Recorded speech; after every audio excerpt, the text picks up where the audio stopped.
अस्सलाम वालेकुम दोस्तों, मैं आज आपके सामने वो तमाम सवालात डिस्क्लोज़ करने जा रहा हूँ जो हंगरी एम्बेसी ने मुझ पे किए थे और उनके जवाबात के नतीजे में एम्बेसी ने सेटिस्फेक्शन का इज़हार किया था और फिर मुझे वीज़ा ग्रांट कर दिया।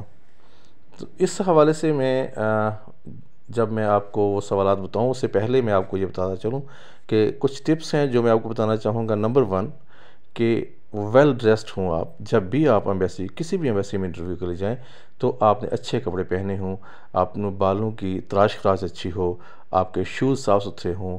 इस तरह आप एम्बेसी में पुरवकार तरीके से दाखिल हों। टिप नंबर 2 ये है कि आपने पहले से इंटरव्यू की तैयारी कर रखी हो। आप अच्छी प्रिपरेशन होती न इंटरव्यू के लिए, आपने अच्छी तैयारी कर रखी हो, आपको पहले से ज़हन नशीन कर लें कि कौन-कौन से मुतवक्को सवालात हैं, जिनका आपने कैसे-कैसे जवाब देने हैं।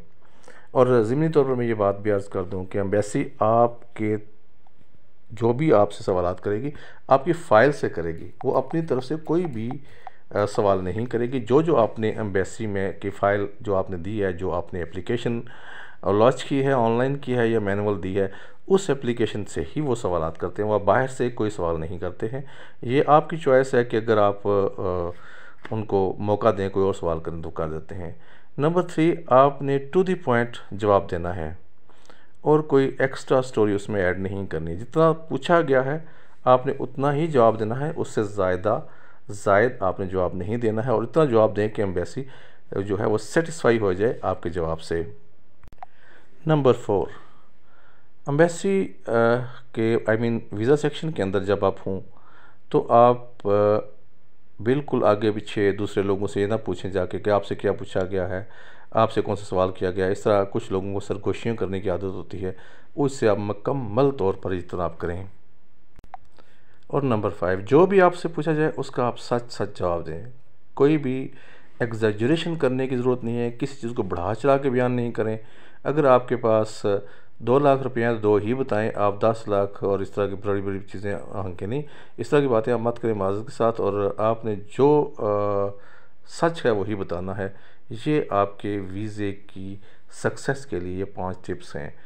तो फिर मैं आऊँगा कि एम्बेसी ने मुझसे सवालात क्या किए और कैसे मैंने इंटरव्यू दिया। जिस दिन मैं इंटरव्यू देने के लिए एम्बेसी गया तो वहाँ पर 5-5 लोगों को बुलाया जाता था। उसमें स्टूडेंट भी थे, उसमें विज़िटर्स भी थे। तो जब हमें बुलाया गया, मेरी बारी आई तो मैं अंदर गया तो सबसे पहले उन्होंने क्या किया कि जब मेरा नाम पुकारा तो एक वहाँ पे जो बायोमेट्रिक के लिए मशीन रखी हुई थी, वो अंदर से ऑपरेट होती है, बाहर से नहीं होती है। वो वीज़ा जो है ना कैबिन उसके अंदर से ऑपरेट होती है। तो वो उन्होंने मुझसे फिंगर जो प्रिंट आप अमूमी जो ज़ुबान इस्तेमाल होती है वो बायोमेट्रिक्स लेने थे।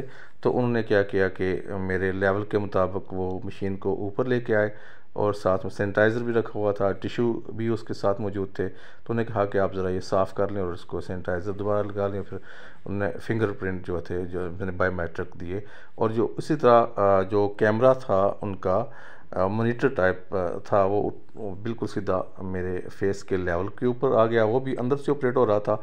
तो उनने फ़ोटोग्राफ लिए मेरे। उसके बाद उन्होंने क्या किया जनाब के मुझे रसीद बना के दे दी, कि वाउचर बना के दे दिया जो फ़ी सबमिट करानी थी एम्बेसी की। उसके बाद फ़ी सबमिशन के बाद मुझे इंटरव्यू के लिए बुलाया गया और इंटरव्यू के लिए जब मैं विंडो के उस पास खड़ा होकर भी जो इंटरव्यू की विंडो थी वहाँ खड़ा होकर उन्होंने मुझे खड़ी यंग सा लड़का था जो वीज़ा ऑफिसर था। तो उसने सबसे पहले मुझे कहा जी कि आपका सरनेम क्या है। मैंने अपना सरनेम बताया, डेट ऑफ बर्थ पूछी। वेरिफिकेशन के बाद उसने कहा जी कि आप हंगरी क्यों जाना चाहते हैं। तो ऑब्वियसली मैंने उन्हें बताया कि मैं हॉलीडेज़ और टूरिज़म के लिए जाना चाहता हूँ।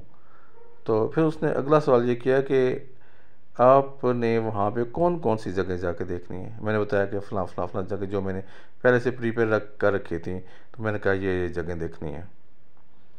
फिर वो साथ साथ मेरा जो पासपोर्ट था उसको भी देखता रहा, वर्क उड़ता रहा। उसने कहा जी कि आप पहले कहाँ कहाँ गए हुए हैं। मैंने बताया कि मैं तुर्की विज़िट कर चुका हूँ, मैं यूके विज़िट कर चुका हूँ और साथ में मैं जापान भी विज़िट कर चुका हूँ। तो फिर उसने कहा जी कि आप कभी रिफ्यूज़ हुए हैं? मैंने कहा जी हाँ, ऑब्वियसली मैं सबसे पहले मैं आपको बताऊँ कि मैं यूके से रिफ्यूज़ हुआ था, लेकिन उसके फॉलो अप में जब मैं अपील में गया तो मेरी अपील सक्सेसफुल हो गई और मुझे वीज़ा मिल गया। फिर मैंने उसका फ़ायदा उठाया और मैं टूर करके आया। तो उसने कहा किसी और एम्बेसी से आप रिफ्यूज़ हुए हैं? जी, मैंने कहा जी हाँ बिल्कुल, मैं स्पेन से रिफ्यूज़ हुआ था। उन्होंने कहा कब हुए थे? मैंने कहा जी 10 साल पहले। उन्होंने कहा ओके इट्स ऑलराइट। उन्होंने कहा कोई बात नहीं है, अगर 10 साल पहले आप रिफ्यूज़ हो तो कोई मसला नहीं है। अगला सवाल उसने कहा कि आप क्या काम करते हैं? मैंने अपने काम का बताया। फिर उसने कहा कि कितने अरसे से काम कर रहे हैं? मैंने कहा जी इतने अरसे से काम कर रहा हूँ। फिर उसने कहा जी कि आप ये बताएं कि आपकी जो मंथली इनकम है वो क्या है? फिर मैंने उनको मंथली इनकम भी बताई। जो मेरा जो मेन बिज़नेस था वो स्टूडेंट कंसल्टेंसी थी स्टूडेंट्स के लिए। उसने कहा जी कि आप बताएं कि आप स्टूडेंट के लिए क्या करते हैं? तो मैंने कहा जी कि हम जो इनिशियली इस वक्त जो हम अभी काम कर रहे हैं करेंटली वो हम कर रहे हैं यूएसए के साथ कर रहे हैं और यूके के साथ कर रहे हैं और साइप्रस के साथ कर रहे हैं। तो हम एडमिशन करवा के देते हैं और उसके बाद हम क्या करते हैं जी कि स्टूडेंट्स की प्रिपरेशन करते हैं इंटरव्यूज़ के लिए, उनको इंटरव्यू करवाते हैं और ये हमारी जॉब है। तो उसने कहा जी कि आप हंगरी भी इसी हवाले से जा रहे हैं? मैंने कहा नहीं, हंगरी में इस हवाले से नहीं बल्कि टूरिज़म के लिए जा रहा हूँ। तो इसमें मैं आपको बताऊँ कि मैं अगर उन्होंने क्या था कि जनाब मैं हंगरी भी ये काम करूँगा, यूनिवर्सिटी से मिलूँगा जाके, तो अगला सवाल मुझे पता है कि वीज़ा ऑफिसर का ये था कि आपके पास कोई एविडेंस है? हमारे पास कोई अपॉइंटमेंट लेटर है, कोई मीटिंग का कोई ऐसा अपॉइंटमेंट है, कोई ऐसी वेन्यू है, कोई ऐसी कॉन्फ्रेंस जो है कोई हो रही है वहाँ पे? तो चूँकि ऐसा कुछ था ही नहीं और मैंने तो ऑब्वियसली जाना ही टूरिज़म के लिए था, तो इसलिए मैंने सच्ची सच्ची बात बता दी कि मैं टूरिज़म के लिए जा रहा हूँ और इसके अलावा मेरा कोई पर्पज़ नहीं है। तो वो समझ गया कि अब ये बंदा, मैं कहता इन फ्यूचर तुम करना चाहोगे? मैंने कहा जी बिल्कुल पॉसिबली, मैं इंशाल्लाह अगर पॉसिबल हुआ तो मैं फ्यूचर में हंगरी के साथ भी काम करूँगा। इस वक्त जो है मैं अमेरिका के साथ, यूके के साथ और साइप्रस के साथ काम कर रहा हूँ। ना तो उसने मुझसे ये पूछा कि आपके बैंक स्टेटमेंट कितने पैसे पड़े हैं, ना कुछ ऐसी चीज़ दूसरी कुछ भी नहीं कहा उसने।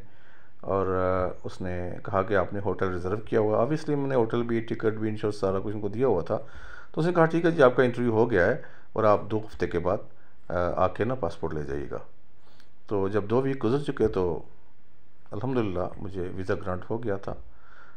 तो मैंने सोचा कि आपको ये तमाम स्टोरी जो है शेयर कर दूं, ताकि जब आप भी इंटरव्यू के लिए जाएं तो आप इस तरह जाके इंटरव्यू दें, टू द पॉइंट रहें और कोई भी अपने जवाब में एग्जेजरेशन से काम ना लें।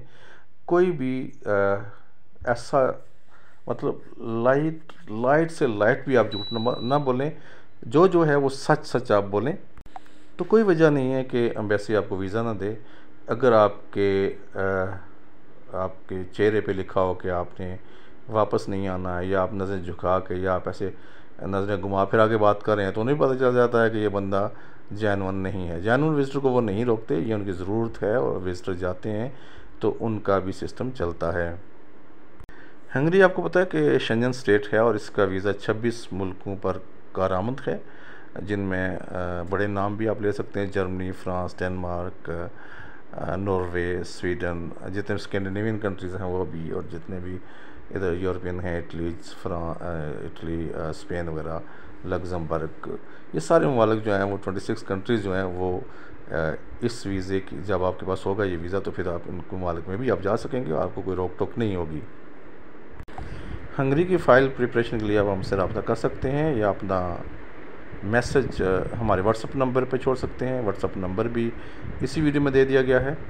और आखिर में मैं अपने दोस्तों का शुक्रिया अदा करूँगा, जिनमें ख़ास तौर पर शहज़ादा सलीम साहब का, और ये पाकिस्तान से, और यूके से ज़ाहिद महमूद साहब, इनका भी शुक्रिया अदा करूँगा, और दीगर जो दोस्त जिनके मैं नाम यहाँ पे नहीं ले सकता वक्त की कमी के बायस, उनका भी शुक्रिया अदा करता हूँ।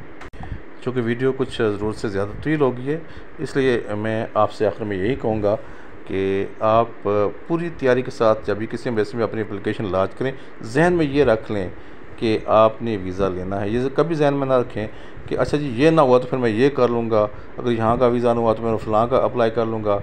ये बिल्कुल आपके ख़िलाफ़ जाती हैं बातें, और आपके हक़ में यही है कि आप पूरी तैयारी के साथ, और ये में जहन में भी ना सोचें कि एम्बेसी आपको वीज़ा नहीं देगी और क्यों नहीं देगी। ये बात आप जहन में रखें, जो अगर क्यों नहीं देगा जवाब आपके पास है तो वो चीज़ें आप मुकम्मल कर लें। तो फिर आपको वीज़ा मिल जाएगा। उम्मीद है कि आज की ये वीडियो आपको पसंद आई होगी। अगर पसंद आई तो लाइक शेयर और सब्सक्राइब ज़रूर कीजिएगा। Thank you so much. अल्लाह निगहबान।